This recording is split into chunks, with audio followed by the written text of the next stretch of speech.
There's something profoundly unsettling about the story of Anthony White. A marine biology student, fully aware of the ocean's dangers, he paddled out to a remote surf spot in California, a place known for its seals. He ignored the warning signs, the unsettling silence, and then he was gone. It's a chilling reminder that even with knowledge and passion, nature can be unforgiving. The summer of 2014 brought perfect weather to Surf Beach, the sunshine painting golden patterns on the glassy ocean surface. Anthony, just 22, was exactly what you'd expect from a California marine biology student with his love for surfing. Friends described him as fearless yet deeply respectful of the ocean.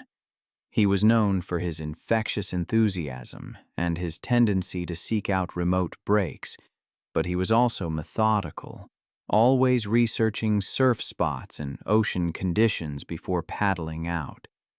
He had spent weeks planning this solo dawn patrol session. This morning adventure was meant to be the perfect combination of his two passions, surfing and marine biology. Anthony arrived at Surf Beach just as the sun was rising, spending his first hour checking conditions and waxing his board.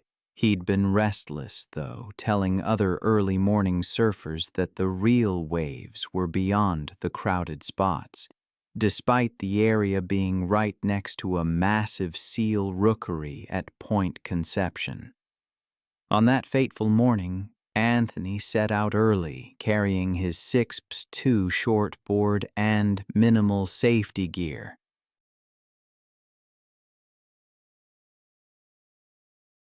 He signed the beach access log indicating he planned to surf the main break. But somewhere along the way, Anthony spotted what looked like perfect waves breaking further offshore. Despite the prominent warning signs about marine life in the area, Anthony paddled out about 150 yards from shore to position himself in the lineup. The area was beautiful, almost too beautiful to resist, with seals barking in the distance and crystal-clear water revealing the sandy bottom below. While setting up for the perfect wave, Anthony suddenly noticed something that should have alarmed him. The water was unusually quiet, with no other surfers in sight, and the seals had stopped their constant chatter. But he was so focused on catching the wave of the day that Anthony ignored these warning signs. Finally, he positioned himself perfectly in the lineup, sitting on his board, legs dangling in the water. Then suddenly, a terrifying silence fell over the ocean. Out of nowhere, there it was. A massive great white shark emerging from the depths, just 20 feet below where Anthony was sitting. What Anthony didn't realize was that he had entered the domain of one of nature's most efficient predators.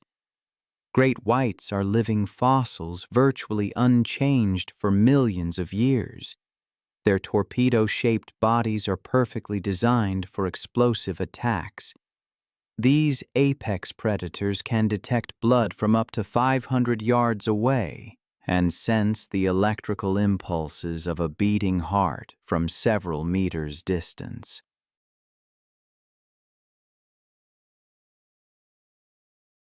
When hunting, great whites approach from the depths in explosive bursts of speed, exceeding 35 miles per hour, using the element of surprise to deliver devastating attacks with bite forces reaching up to 4,000 pounds per square inch. Anthony reacted instantly, but there was nowhere to run. The massive predator struck from directly below, covering the distance between them in a split second. Anthony managed to see the shark's massive form just before impact, but the attack came with such explosive force that both he and his surfboard were launched into the air. The sound of Anthony's screams cut through the morning silence as the shark's jaws clamped down on his torso. He fought desperately, punching at the predator's snout as it held him in its powerful grip, its massive head shaking violently as razor-sharp teeth sliced through flesh and bone. The great white released Anthony after several seconds, typical behavior for these predators when encountering unfamiliar prey. But the damage was already catastrophic.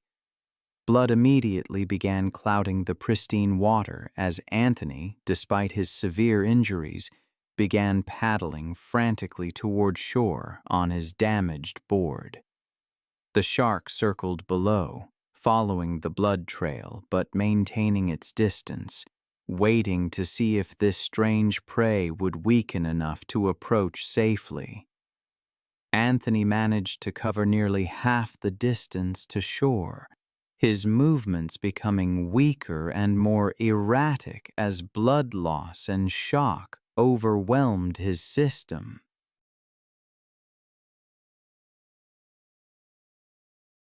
A jogger on the beach heard Anthony's desperate screams and immediately called for help. But the remote location meant rescue was still minutes away. By the time lifeguards arrived, Anthony had disappeared beneath the surface, the ocean swallowing him whole. 2 hours later, Anthony's mangled surfboard washed ashore, bearing the unmistakable crescent-shaped bite marks of a great white shark. The massive gouges told the story of an encounter with one of nature's most efficient predators. Anthony's body was never recovered, despite extensive search efforts. The university established a memorial scholarship in his name, and Surf Beach was temporarily closed while marine biologists studied great white activity in the area. The attack led to enhanced warning systems and additional safety briefings for surfers. As the sun set over the California coastline, the memory of Anthony White served as a stark reminder. The ocean can be unforgiving. I've always been struck by that simple truth. Hundreds of miles from where great whites hunt with calculated precision, a different kind of terror unfolded one morning in Galveston Bay, Texas. The sky was a brilliant blue. The offshore breeze was perfect for fishing. David Walter, a young charter boat entrepreneur, was taking 4 tourists out for the fishing trip of their dreams. He was living the American dream, a first-generation immigrant who built his business from the ground up. His clients loved him.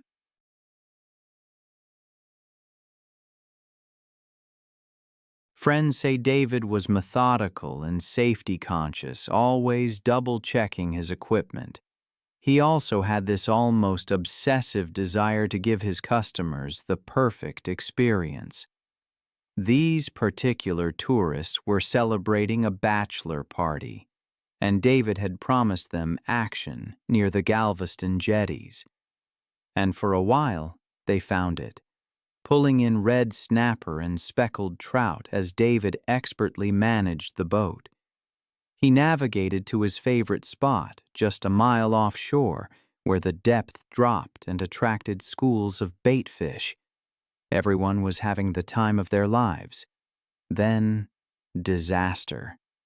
The boat's engine coughed, sputtered, and died, leaving them drifting in the strong Gulf current.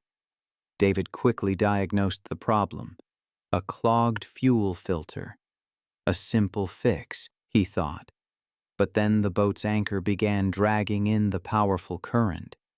The situation was becoming dangerous, and David knew he had to act.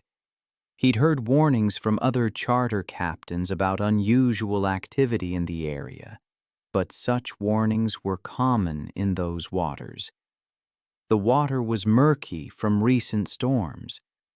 David had fished these waters for years without incident, and he reasoned that this popular spot would be safe with other boats nearby. His clients were getting nervous, so David made a fateful decision. He stripped down and dove overboard to manually reset the anchor, hoping to stabilize their position while he fixed the engine.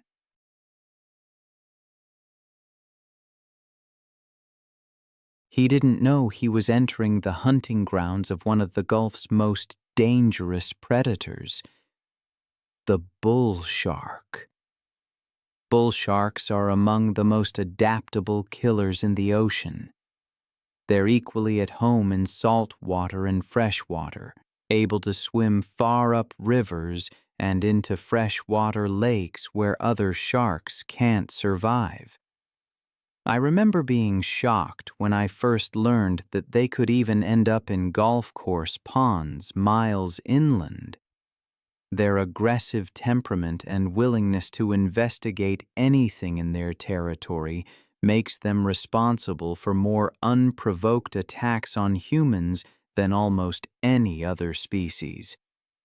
With a bite force of 350 pounds per square inch and electroreceptors that can detect electrical fields from meters away, bull sharks employ a relentless bite and release pattern, striking multiple times with the tenacity of a pit bull until their prey stops moving.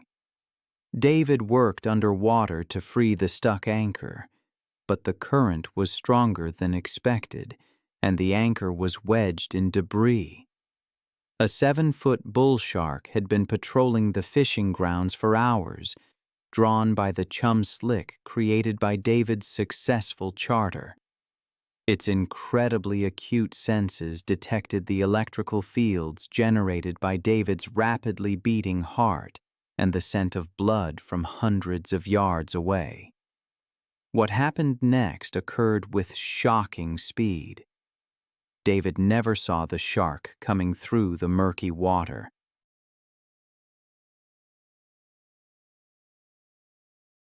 The bull shark struck from behind, its massive jaws clamping down on his leg with crushing force before immediately releasing and circling for another attack. The impact was so violent that David's clients heard his muffled scream through the water. David fought desperately to reach the surface, but the bull shark continued its relentless assault. True to its species' aggressive nature, the predator struck again and again, each bite tearing away more flesh. The shark's persistence was terrifying. Once committed to an attack, bull sharks rarely give up, continuing until their prey stops moving. The multiple attacks created a feeding frenzy mentality, and the murky water became a churning mass of blood and violence. David's clients watched in horror as the water around their boat turned red. They screamed for help and radioed the Coast Guard, but David had already disappeared beneath the surface, overwhelmed by the bull shark's relentless assault. The Coast Guard arrived nearly an hour later, finding only David's torn shorts floating in blood-stained water. The bull shark had vanished into the murky depths, leaving behind only traumatic memories for the 4 witnesses. There's a story they tell in every boating safety course along the Texas coast. It's a cautionary tale about a charter business that died with its owner, a man named David. His body was never recovered from the Gulf.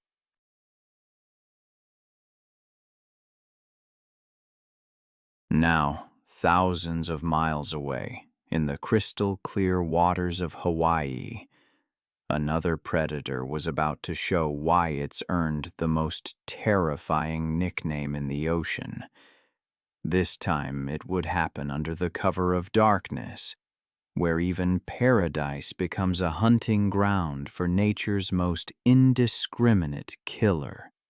The evening of April 22, 2016 brought perfect conditions to the remote coastline near Hana, Maui. A gentle trade wind rustled through the palm trees as the sun painted the sky in brilliant tropical colors. 24-year-old Christian Smith couldn't have asked for better conditions for his solo fishing adventure at one of his secret spots along Maui's untouched coastline. Christian embodied the laid-back Hawaiian lifestyle that drew so many to the islands. He had an easy smile and an encyclopedic knowledge of hidden fishing spots and had become a local favorite at the surf shop where he worked. Friends described him as fearless and independent, always venturing to remote locations that other anglers avoided, constantly searching for the perfect fishing experience that only the islands could provide. That evening, Christian loaded his truck with heavy tackle designed for the large predatory fish that hunted Hawaiian waters after dark. The location he'd chosen was breathtakingly beautiful but completely isolated, a secluded beach accessible only by a rough dirt road winding through dense tropical vegetation. Christian arrived just as darkness was settling over the ocean.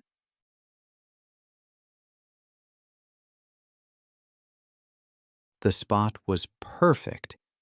A protected cove with deep water close to shore and a coral reef that attracted schools of bait fish during night hours. He set up his gear methodically, rigging the heavy equipment he'd need for the monsters that prowled these waters after sunset. As Christian waded in about 6 feet of crystal-clear water to cast beyond the reef break, everything seemed perfect. The water was so clear he could see the white sand bottom, even in starlight. And he'd already landed 2 nice fish when disaster struck. Moving through the water to reposition for a better cast, Christian's foot slipped on wet volcanic rock. He fell hard against sharp coral formations, opening a deep gash on his leg. Blood immediately began streaming into the pristine water around him. Local Hawaiian fishermen had warned about increased predator activity during night hours, but Christian had fished these waters countless times. What he didn't know was that the remote location had become a hunting ground for one of the ocean's most dangerous predators.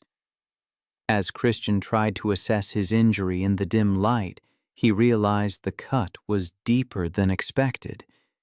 His splashing and the metallic scent of blood created the perfect storm of stimuli that trigger a predator's hunting instincts. Unknown to Christian, he had attracted the attention of Hawaii's apex predator.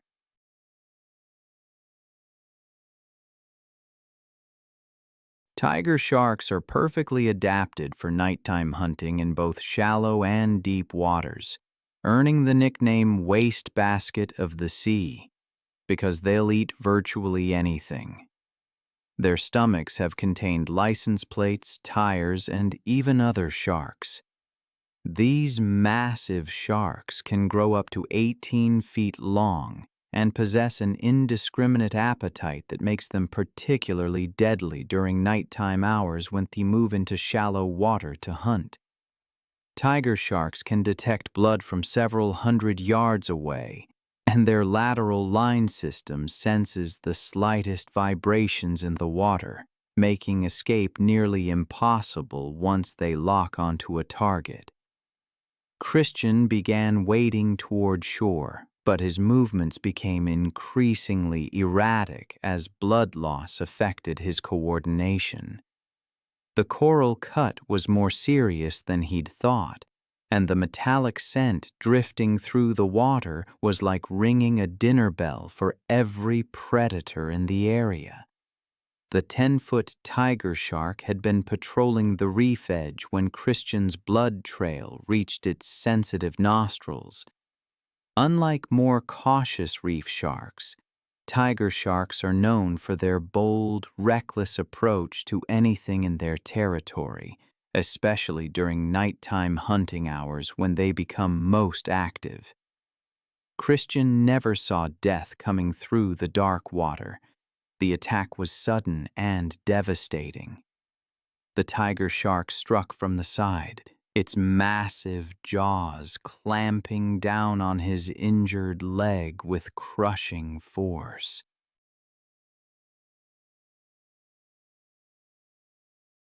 The impact knocked Christian off his feet, sending him tumbling in the deeper water. The predator's attack was relentless and indiscriminate. Tiger sharks are known for their tenacious grip, often holding prey while using their muscular bodies to roll and tear. The shark maintained its grip while striking with its powerful tail, creating a whirlpool of violence. What makes tiger shark attacks particularly horrific is their feeding behavior. Once they taste blood, they enter a feeding frenzy, biting repeatedly until prey stops moving. Christian fought desperately, but the predator's grip was unbreakable, and each movement only intensified the attack in the darkness. I'll never forget the story of Christian, a man claimed by the waters that once gave him so much joy. His screams on that remote Hawaiian beach echoed across the empty coastline, but no one was there to hear them as the tiger shark continued its brutal assault. When morning came, his truck was found at the end of the dirt road, his fishing gear still on the beach. But Christian had vanished without a trace. A massive search involving helicopters and hundreds of volunteers ultimately led to the discovery of his body 4 days later, 8 miles away. The Hawaiian community held a traditional blessing ceremony, and his surf shop colleagues created a memorial fund for ocean safety education.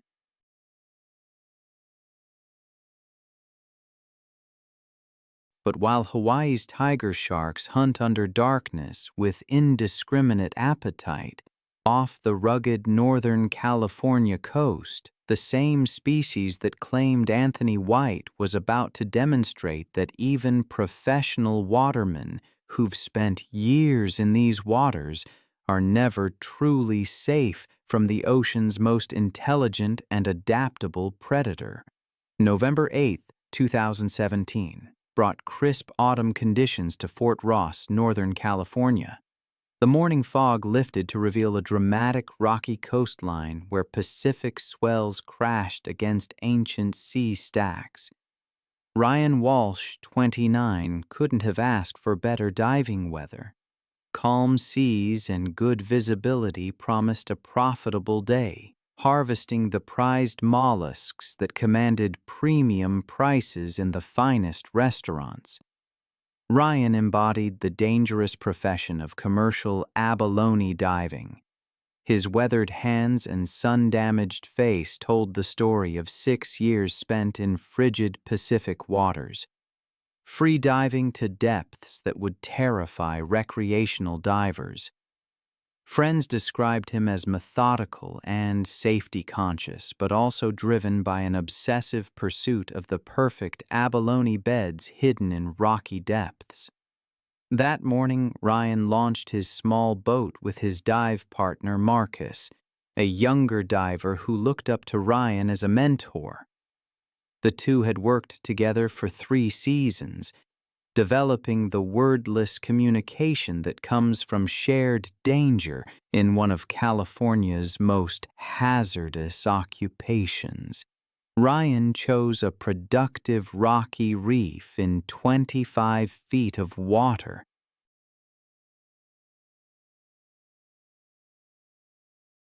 The location was challenging, with strong currents, kelp forests, and the ever-present danger of entanglement in abandoned fishing nets littering the bottom. As Ryan suited up in his thick wetsuit, he felt the familiar mixture of excitement and apprehension. The water temperature was a bone-chilling 55 degrees, but Ryan had built tolerance over years of expo. His dive bag contained an abalone iron, measuring gauge, and collection bag, the tools of his dangerous trade. The first few dives went perfectly. Ryan descended through the kelp canopy to the rocky bottom, where clusters of red abalone clung like living jewels. His experienced eye identified legal specimens, and practiced hands pried them loose with surgical precision. But on his seventh dive, disaster struck. Working to free a particularly large abalone, Ryan's fin became entangled in abandoned fishing nets. The nearly invisible monofilament wrapped around his leg like a spider's web, holding him against the rocky bottom as his air supply ran dangerously low. After a desperate struggle, Ryan managed to cut through enough netting to break free. He made an emergency ascent, lungs burning as he fought through the kelp toward sunlight. When he finally surfaced, he was exhausted, disoriented, and dangerously far from his boat. What Ryan didn't realize was that his distressed movements had attracted the attention of California's apex predator.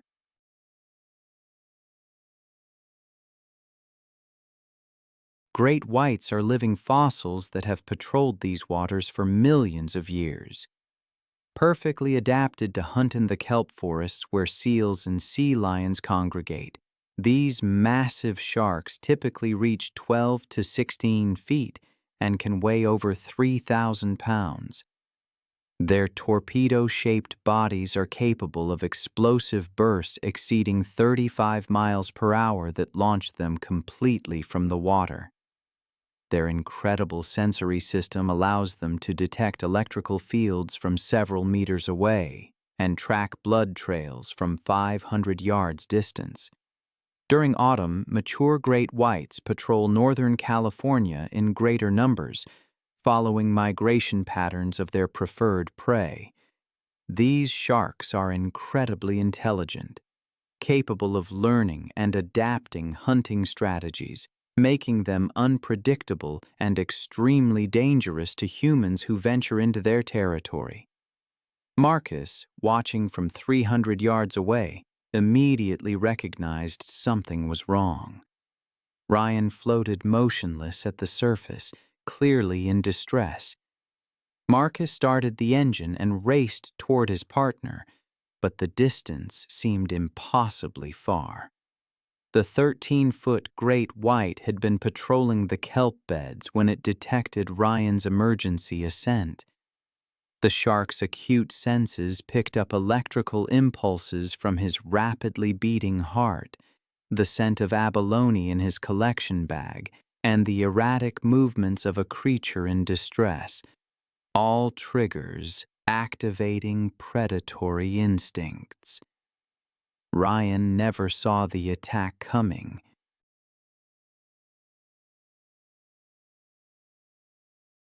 The great white struck from below with devastating force, massive jaws clamping down on his torso with a bite force reaching 4,000 pounds per square inch, slicing through his wetsuit into vital organs.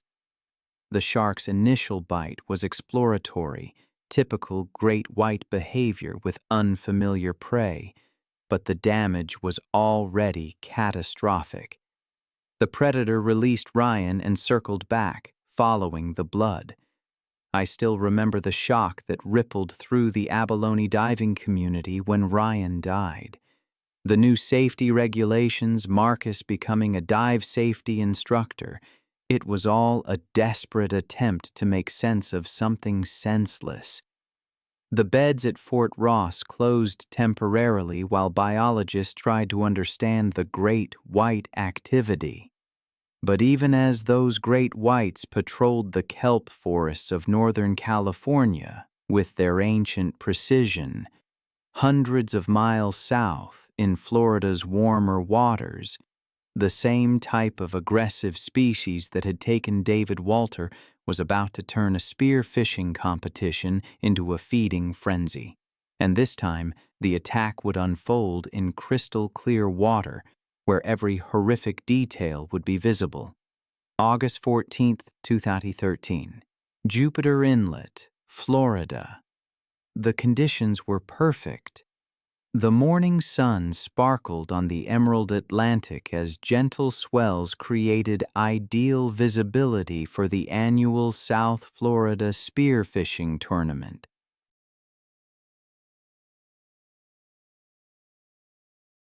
Alex Paul, a 33-year-old construction foreman from Miami, couldn't have asked for a better day for one of the region's most prestigious underwater hunting competitions.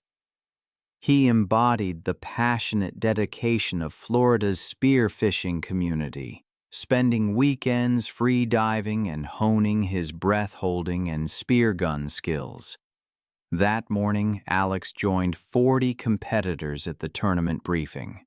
The target species were cobia, kingfish, and grouper, all prized game fish. Alex had scouted extensively and identified promising spots where large fish were likely to be found. The competition began at sunrise, and boats spread across the designated area. Alex and his dive buddy, Carlos, headed to a productive reef in 30 feet of water, where schools of bait fish attracted larger predatory species. The water was exceptionally clear, with 80-foot visibility, perfect for spotting and stalking. For 2 hours, Alex had moderate success.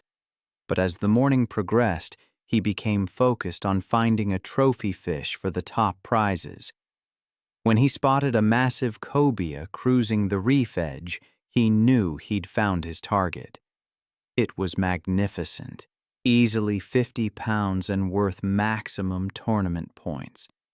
Alex hyperventilated to extend his bottom time, then dove to intercept the fish's path. His shot was perfect, striking just behind the gills. The wounded fish immediately took off for deeper water.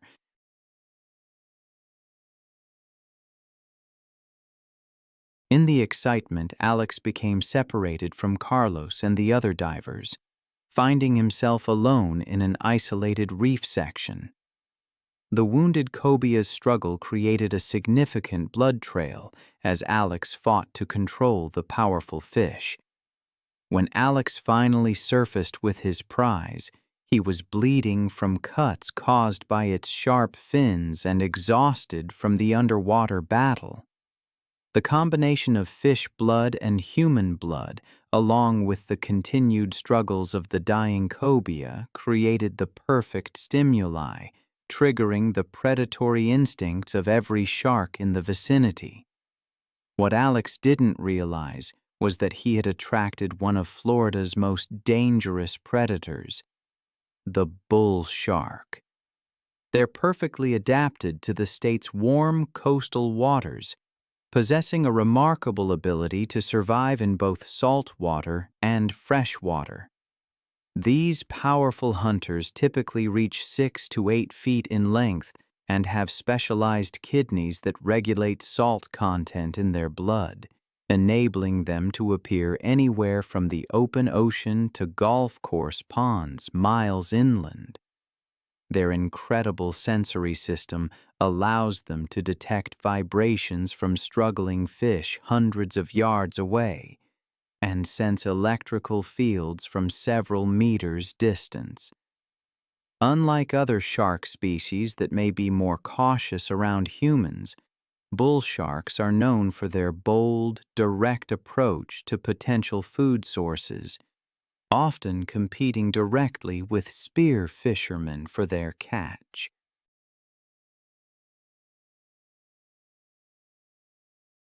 Their aggressive nature and opportunistic feeding behavior, combined with their ability to strike repeatedly rather than bite once and retreat, makes them one of the most feared predators in American waters. A 7-foot bull shark had been patrolling the reef when the scent of blood reached its nostrils from hundreds of yards away. The predator's acute senses detected electrical fields generated by both the struggling fish and Alex's rapidly beating heart. Alex saw the shark approaching and tried releasing his catch, hoping to distract it with the wounded cobia.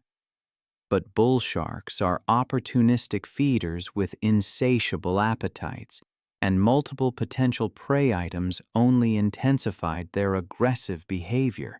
Instead of taking the offered cobia, the water turned crimson, a bull shark clamping its massive jaws on a diver's leg with crushing force. It's a scene that haunts me, even now. The swiftness, the brutality, it's almost incomprehensible. The attack severed major blood vessels, the shark striking again and again, its relentless determination turning the water around Alex a horrifying red. He fought back desperately, punching at the shark's snout, trying to reach his dive knife, but it was no use. Other divers, alerted by the commotion and the spreading blood slick, raced toward him.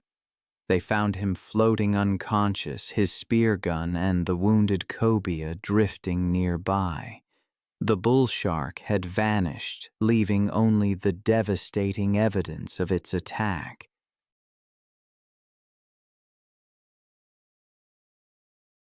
Despite immediate first aid and a Coast Guard helicopter evacuation, Alex died from massive blood loss during the 40-minute flight to the trauma center. The tournament was canceled, and the spearfishing community mourned one of their most respected members. His death, though tragic, wasn't in vain. It led to enhanced safety protocols at tournaments. Now, closer proximity to dive buddies is mandated, and organizers provide emergency response training. The association even established a memorial fund promoting safer diving practices. A small comfort, perhaps, but a testament to the impact one life can have.